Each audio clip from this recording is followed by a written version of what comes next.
Olha, uma das questões mais importantes do direito público brasileiro na última década parece que finalmente está chegando a uma conclusão. E não é pouca coisa, viu? É uma disputa que envolve bilhões de reais e o próprio funcionamento do Estado. Vamos entender direitinho o que está em jogo. A pergunta central de tudo isso é bem direta. Se uma empresa ganha uma causa contra o poder público num tribunal arbitral, o pagamento tem que ser imediato ou precisa entrar naquela fila, a famosa e longa fila dos pagamentos do governo? A resposta para isso, no entanto, virou um debate jurídico gigantesco.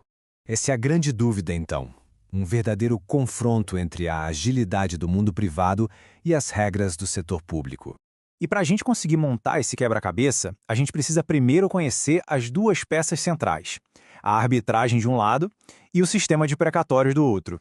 O contraste aqui é bem claro, né? A arbitragem rola numa arena privada, que as próprias partes escolheram, e ela é famosa por ser bem mais rápida.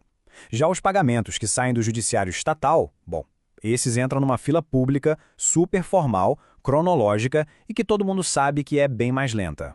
Então, o que é arbitragem? Pensa nela como uma espécie de justiça privada. A própria administração pública pode sim escolher esse caminho para resolver certas disputas, a lei de arbitragem permite isso, o árbitro, para todos os efeitos, é um juiz escolhido pelas partes só para aquele caso específico.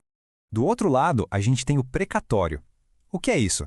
É o procedimento oficial que está lá na Constituição que o Estado tem que seguir para pagar as dívidas que a Justiça manda ele pagar. É um sistema criado para organizar as coisas e tratar todo mundo de forma igual, seguindo uma ordem bem rigorosa. E é exatamente aqui que a história começa a ficar complicada. Porque leis diferentes parecem dizer coisas contraditórias, sabe? E aí se cria um verdadeiro quebra-cabeça jurídico. A primeira peça do nosso quebra-cabeça vem da lei de arbitragem. Ela é muito clara. A decisão do árbitro é final. Acabou. O Poder Judiciário não pode chegar e revisar o que foi decidido. Isso dá uma força enorme para a sentença arbitral. Aí vem a segunda peça lá do Código de Processo Civil, que reforça ainda mais essa ideia. Ela diz que uma sentença arbitral tem o mesmo valor de uma decisão judicial na hora de cobrar a dívida. Ou seja, legalmente falando, ela é um título judicial. Mas agora vem a peça que gera todo o conflito. A nossa Constituição Federal, lá no artigo 100, fala que as condenações judiciais que obrigam o governo a pagar têm que seguir o regime de precatórios. A palavra-chave aqui é judiciais. Então o ponto crucial é esse, percebe? A sentença arbitral é um título judicial, ok, mas ela não é uma condenação feita por um juiz do Poder Judiciário. Essa diferença, que parece tão sutil, foi o que criou toda a controvérsia. Será que ela escapa da regra da Constituição ou não? Por muito tempo, essa resposta não foi nada clara.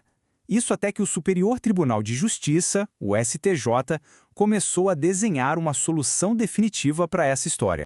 O momento decisivo aconteceu num caso bem específico, a tutela cautelar antecedente 828. O que aconteceu? Um ministro do STJ interveio e simplesmente suspendeu uma ordem de um tribunal que mandava o poder público pagar uma sentença arbitral direto, na hora, sem passar pela fila dos precatórios. A lógica usada pelo ministro foi brilhante, separou as coisas de uma forma muito clara. Pensa assim, o árbitro tem o poder para decidir, para dizer quem tem razão. Ponto. Mas, o árbitro, como ele é um particular, ele não tem o poder de forçar o pagamento, de usar a força do Estado para garantir que o dinheiro seja pago. Essa parte, a execução, é tarefa exclusiva do Poder Judiciário. E aí que está o pulo do gato. Se a execução tem que ser feita pelo Judiciário, ela tem que seguir as regras do Judiciário. Essa decisão abriu caminho para uma resposta mais sólida. Uma resposta que finalmente ia colocar um ponto final nessa discussão toda. E essa consolidação vem num evento super importante, um congresso que o próprio STJ organizou com juízes de todo o Brasil. E nesse evento, eles aprovaram o que a gente chama de enunciado doutrinário, que funciona como uma diretriz, sabe? Um entendimento firmado sobre o assunto. E o número que resume toda essa diretriz é esse aí, 357. Esse é o enunciado 357.